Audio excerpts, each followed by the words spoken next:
patient support, one of the other things that we have helped drive through our little nonprofit Acti Global is a startup competition called the Extreme Tech Challenge. And we basically partner with all of the major technology conferences throughout the year. And we have smaller little competitions to draw out people aligned with the United Nations and the 17 Sustainable Development Goals. And through that process, we've definitely had people enter that, and by the way, if you'd like to enter the competition, look at extremetechchallenge.org, and the winners are likely to have a chance to present at the United Nations in September 2020 at UN General Assembly. We're working on details of how and where and what, but you'll get a lot of visibility out of it, we hope. And through a series of sort of semifinals at different things, we've seen a number of interesting companies. I'll mention one called Green Dot Bioplastics, a company out in Kansas of all places that uses cornstarch as the base material for plastics. They are sold out for 2 years just because of Whole Foods, and they are not cheaper than petroleum-based, but because of this wave of interest towards sustainability, there are some leading-edge companies. You mentioned Adidas with Parley for the oceans. This company basically, anything they can make, Whole Foods, thank you Whole Foods, will take it because they're replacing those little plastic bags in the store with this kind of material. One of my favorite stats or sayings is it was only 500 years ago kings and queens could impact 1 billion people. 100 years ago it was the industrialists, and today it's you and I. And so I love the Extreme Tech Challenge. There's been, I think, over 1,000 applications already this year. I run similar with the Global Impact Challenges, and it's inspiring these younger generations as well as corporations, and ideas can come from anywhere now. And so how do we actually get the message across the world and find these great businesses, whether they be startups and scale-ups who really want to make a difference, and then use the exponential network effect to be able to elevate them out into the world for commercial production? I think probably the biggest challenge we faced as a business is when we were set up in 2014, 2015, there was a lot of technologies out there that had basically zero credibility. They were effectively adding salt to plastic and extrapolating from some early data and saying, therefore, this now must biodegrade. And the type of thing that Andrew was talking about in terms of just taking plastic and making microplastic, that's what they were doing. There was another camp that were claiming biodegradation, but when you scratch below the surface there, what you found was that it might biodegrade, but it needed industrial composting facilities in order for it to work. You talk to the government of India, you talk to the government of Malaysia, you talk to the Thai government, the Vietnamese government, they're not scaling up industrial composting. They don't have the capex to do it. They would, if they could, scale up recycling infrastructure, and we're talking about trillions and decades to do that, to support the circular economy. So the lack of scalability with a lot of the bioplastics was one of the kind of the driving forces to create biotransformation, this new technology. We're agnostic as to whether it's a synthetic resin, so one that ExxonMobil might make, or a bio resin, one that BASF might make with PVAC. We see that all of them have limitations in terms of what happens to them when they wind up in the natural environment. Bioplastics are creating as much microplastic when they're littered as synthetic based resins at the moment. But the synthetic based resins are the biggest problem, and that's why we focused there first. In order to overcome those headwinds, that lack of credibility, lack of scalability, we've had to open source parts of our IP to build confidence in the market that new technologies exist. And investors, I mean, I'd hate to be an investor because you have to go off and hire some polymer scientist to do DD on us, and how you would actually have an informed opinion of whether this technology works and scales. I mean, it's a really difficult landscape to try and make investment decisions on, and that's why we stayed away from private equity and just went with high net worth and ultra high net worth individuals, because they will buy in and give us the runway to do the things we want to do, whereas private equity will be much more about show me results in the next year and that's not really what a business like us will thrive based on. You know, with all that said, I think yes, it's very hard because the noise to signal ratio is very high. And there hasn't been evidence of exits that have returned large amounts of capital, which is really what you need to draw massive capital into the sector. Now that said, the viability of impact investing funds today versus 5 years ago, I don't know what the multiple is, but it's got to be 1,000x. You know, and I think no one cared in 2012, 2013, 2014. Maybe not nobody, but very few people cared, and very few people considered investing in those kinds of funds. But it is very clear today that given the sort of the social dynamic and just the youth culture of caring what brands stand for, and if people identify as a brand as doing a little bit of bad, they run away. You know, so, and the brands that stand a little bit for good, people run to them. And so I think we're at the forefront of this, like a little bit of an inflection point where the feeling is there, and now what we need is evidence of returns. And I do think that, you know, what you mentioned about industrial scale, what my observation is that a lot of the inventions in the noise part of this are things that they're not like digital technologies where there's, you know, you hit a little critical mass and kaboom with low friction.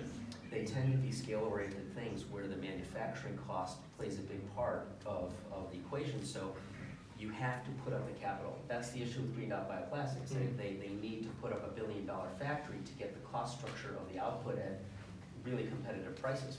So the model is different, but I think the outcome could be great.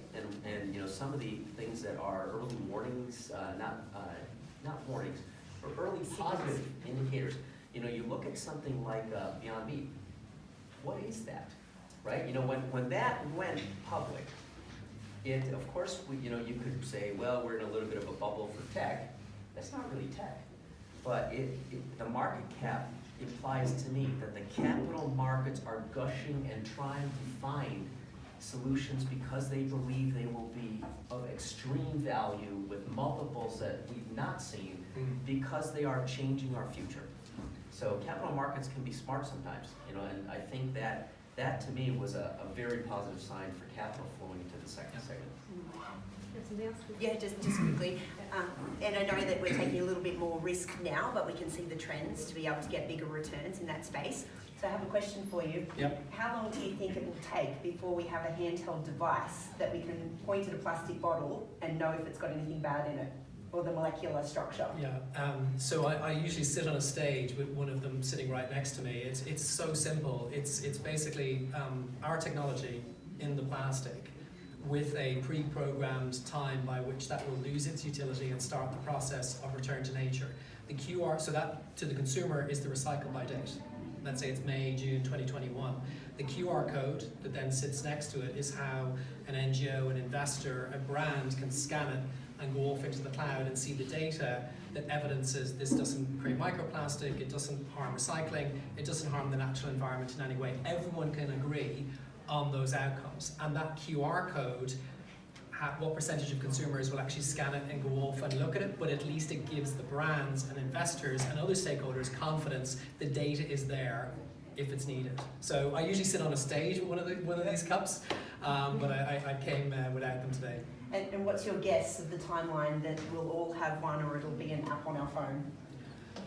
So in rigid plastics and in kind of your flexibles, we're already out partnering with a company called Clariant, who are a big chemical company, bringing the technology to Southeast Asia. The reason we went there first is it's the preeminent source of fugitive plastic in the world, and infrastructure is it's a myth over there how long it's going to take. We yesterday launched a partnership with the government of India, again in Clariant, and one of their chemical testing agencies to bring the technology to market in India. So each of those markets is really starting to move. Interestingly, it's a small guy with a big guy with government, and then usually a lot of time with NGOs and others to figure out how you can engage the whole system to embrace the technology when it's launched.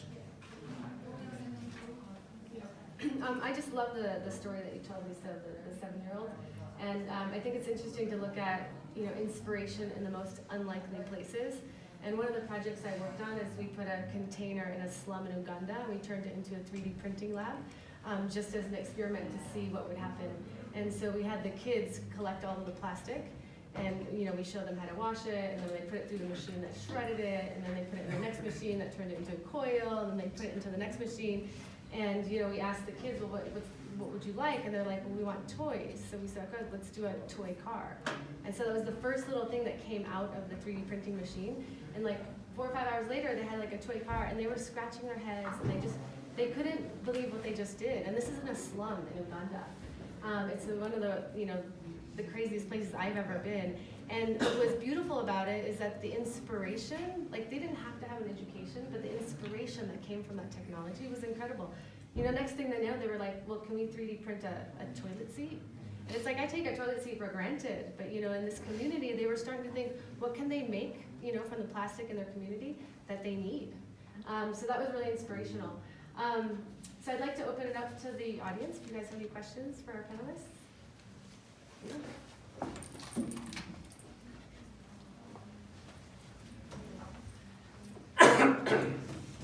Thank you. My name is Edward Kushinsky. I am in a direct connection with the chairman and CEO of PepsiCo, Ramon Lagarda. And PepsiCo is main producer of plastic bottles.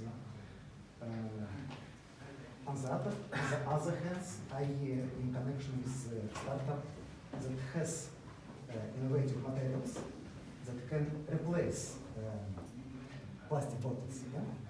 And to make these materials adopted by PepsiCo, there is only little support needed from guys that in this industry. Because I am, by the way, in another industry, artificial intelligence. So I have no authority. But with your help, I can propose to Ramon Lagarde this solution. Thank you. Thank you. Well, I would love for you to tell your friend that the COO of Coca-Cola was on stage at the United Nations General Assembly with Andrew Forrest and the team around No Plastic Waste. So we will replace all the plastic bottles. He might as well just join and be part of the initiative. Great. Thank you, my friend. So happens. Yeah, that's what happens. Any other questions? Yeah. This is the Bill. Bill, I deal a lot with the venture capital community, and they really don't like manufacturing. They like technology, and they like things in which don't have a large capex. And I'm just kind of curious, in terms of jump-starting most of the technology that you're looking at, how do we do that? Yeah, I have thought about that. So, my original background was in semiconductor design, and many of the first companies that I funded in the early 90s had to build a fab to make these you'd have to put hundreds of millions of dollars up to sell $5 widgets. But that was all that existed at the time, because the number of PCs out there were a few million, and there wasn't a market for software. And then over time, those became platforms for development and rapid scaling without a lot of working capital requirement. So with that background, and me now, primarily funding companies like Zoom and things that don't have a lot of CapEx, I want to see this happen, but I live that question. And now that said, if you think about what happened in the technology wave, if the returns are there, it'll happen. And if there are returns in size, the venture capitalists actually like that, because they can put more in and get more aggregate return on dollars, right? So think of what happened in the telecom bubble, right? So you start with devices, you move to software, and as soon as you could have ISPs and carriers, you would have $100 million rounds when they used to be $3 million rounds for the basic technology. And so it's really a question of the market speaking, a return-driven model that makes sense. And the big private equity funds, they're typically later, they don't take technology risk. In fact, they would like a model where there's proof of the economics, the unit economics at small scale, and if they knew for sure they put $100 or $200 million in, and the returns go up even more, because you have a scalable cost of sales, they'll do it. You know, so we just have to get it started. I might just build on Bill's point around from a business perspective. So if you look at the last 10 years and the unicorns that have emerged, so your WeWorks and Theranos and other Uber, other kind of spectacular failures, either from a tech perspective, a financial perspective, or a cultural perspective, they have all failed. With the green unicorns that need to emerge to provide return, but also impact in our decade of delivery, we need to look at the graveyard of those unicorns are in, and we need to build businesses that are wired fundamentally differently. When I talk to investors, I talk about integrity, I talk about diversity, Ethics. and I talk about coalition building. You can see the eyes glazing over from some of them when you go into that and you show those costs in your P&L, because that's what it takes to disrupt the system. Yet we're fully funded. We've closed Series A, we've got a great runway, we've got a great board and a great support network around us. But we had to work really hard to try and find those investors that would accept that we were going to do things differently to all of those unicorns because of what we learned from their failures. I just know, like, for example, in Stanford, they're redoing their syllabus for their entrepreneurship program because of these particular failures that you just mentioned. And so they're looking at putting the ethical component into the syllabus in order to do that so that you don't have the failures that you did, or you reduce the amount of failures.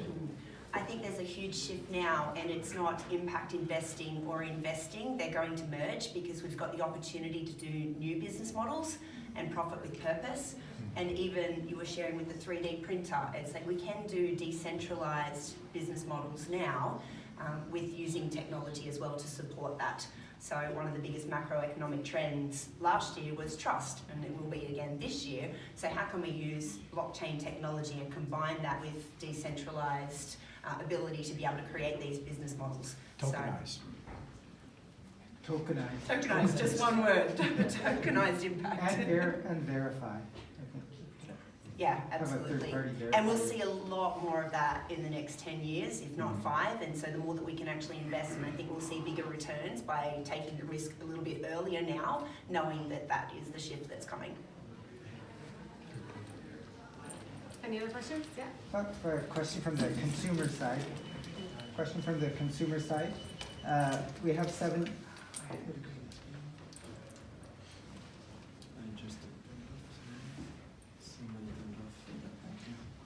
So just a question from the consumer side, and being a physician, we have 7 billion to 9 billion people by 2030. We have great devices to teach all of us whatever we want. How do you merge IQ, EQ, SQ so that we have an ethical culture in which people are making decisions and helping each other? And specifically, what can I do today to help move your agenda forward?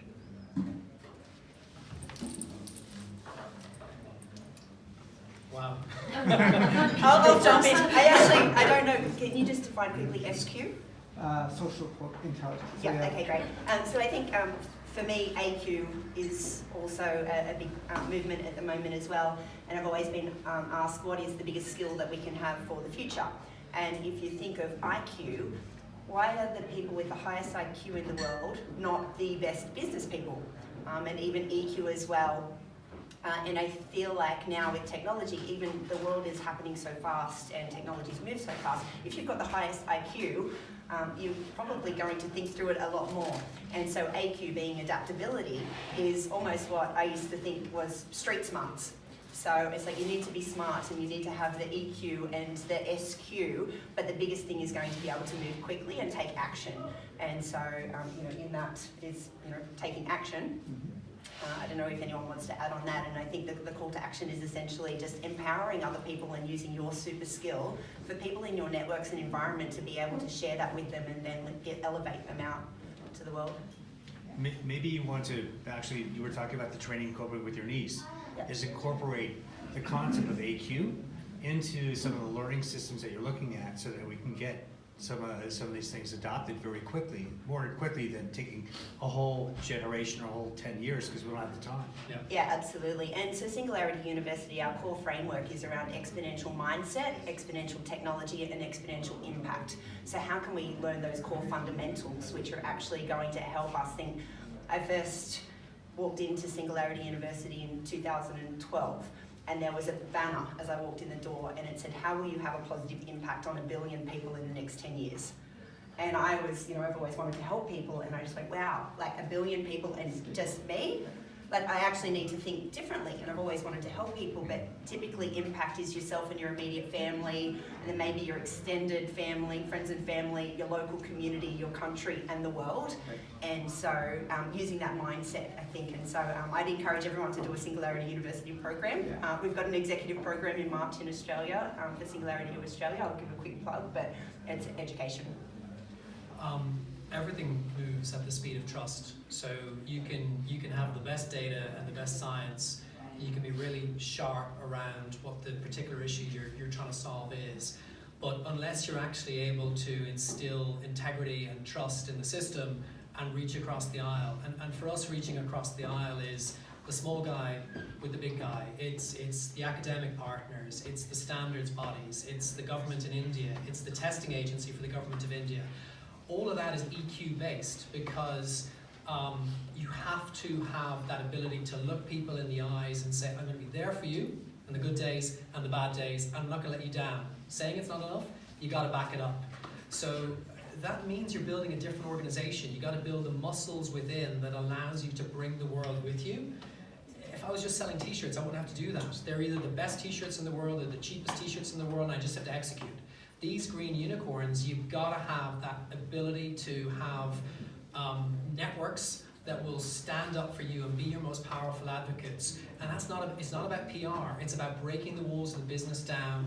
It's about bringing them into your science and your data, and then building those relationships that all the Takes courage. all the cues come together. It's incredibly difficult. You will not do something more difficult than trying to solve a big global issue and commercially be a success as well. We can't do it alone. A little off topic, but I love that phrase. Everything moves at the speed of trust. So it's Bill McDonough's, it's not mine. It's just down the road. It was Bill said it first, not me. And also off topic, hearing that for the first time, I just realized why the U.S. government is completely frozen. Anyway. Any more questions? I saw 2 more hands back there. 2 more questions? So I'm very intrigued by the idea of using market mechanisms to harvest a lot of the plastic that's already out in the natural world. What are the market mechanisms we actually need to put in place to make that a reality? Is it a tax? Is it a tax? Is it regulation? Because most corporations aren't in the, it's not in their interest to raise prices, to then sell less, so that we can go out and harvest more. How do we get to the point where we can actually alter the price of plastic enough that we are motivated as a global community to harvest the hundreds of millions of tons of plastic that's already in the ocean? That's my question.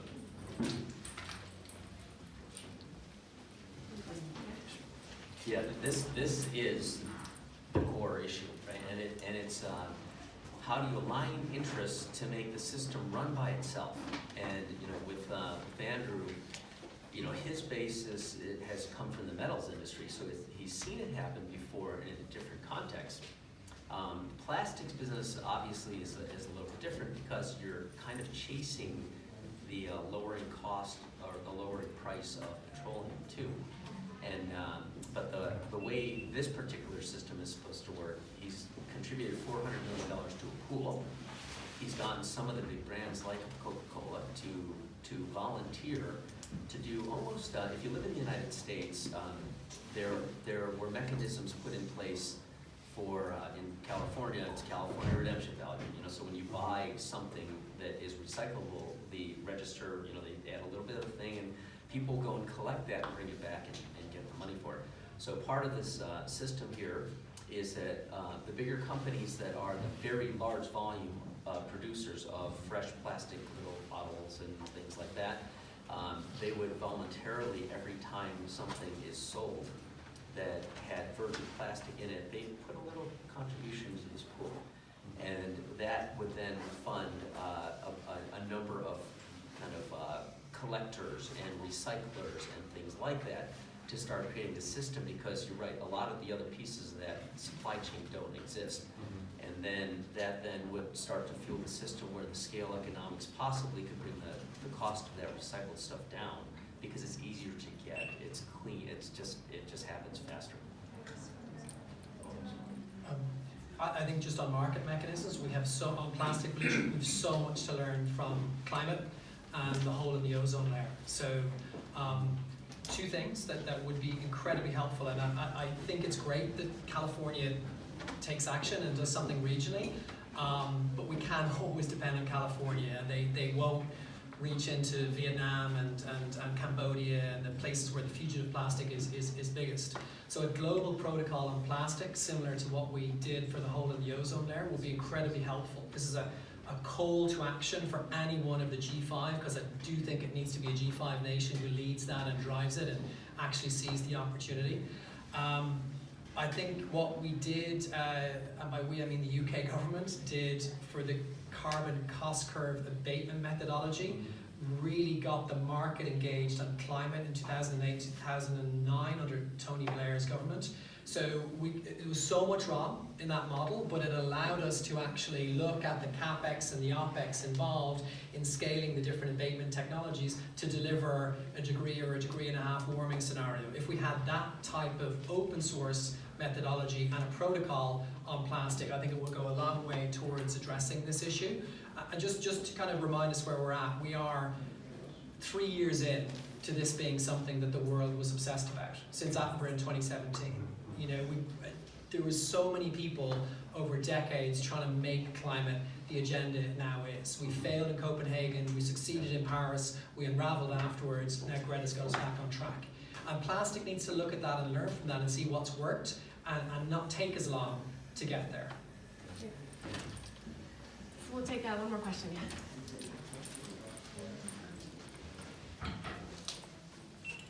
Thank you.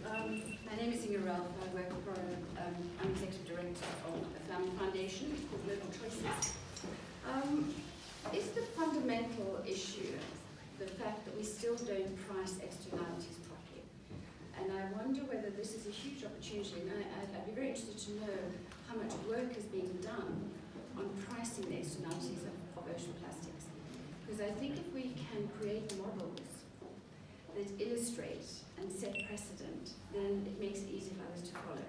So I would be really, really interested in that. I think it's an important research project of its own. And then the other thing is I want to just highlight some beanies we have made. We're working very much on the Antarctic, and of course we couldn't make them out of anything other than recycled plastic. Some of it's ocean, some of it's pure recycled plastic, so equivalent of 4 plastic bottles on your head. We would love to give you these if you'd like to be interested in seeing one. But what was most interesting was in the process of having these made is actually understanding the supply chain. And this is made by a US company called Unify, who have changed their entire business model. But as Andrew was saying, and you were saying, well, this can't happen overnight. So is there an imperative for the investment community to work together much more in this sort of supply chain mode, where investors who are particularly interested in particular pieces get together and do it perhaps as a public-private partnership? Because otherwise we will not have the manufacturing capability to keep up.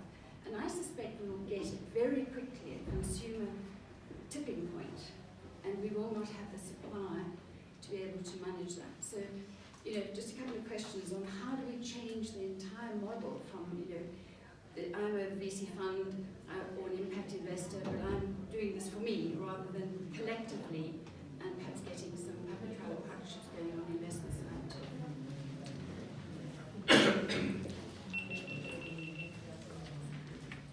Yeah, I want to chime in on the very first part of what you're talking about in terms of you know, how do you sort of set standards that people follow. And one of the little projects that we have, there's an organization called Ocean Elders that is led by a woman named Gigi Brisson that originally had a hedge fund background.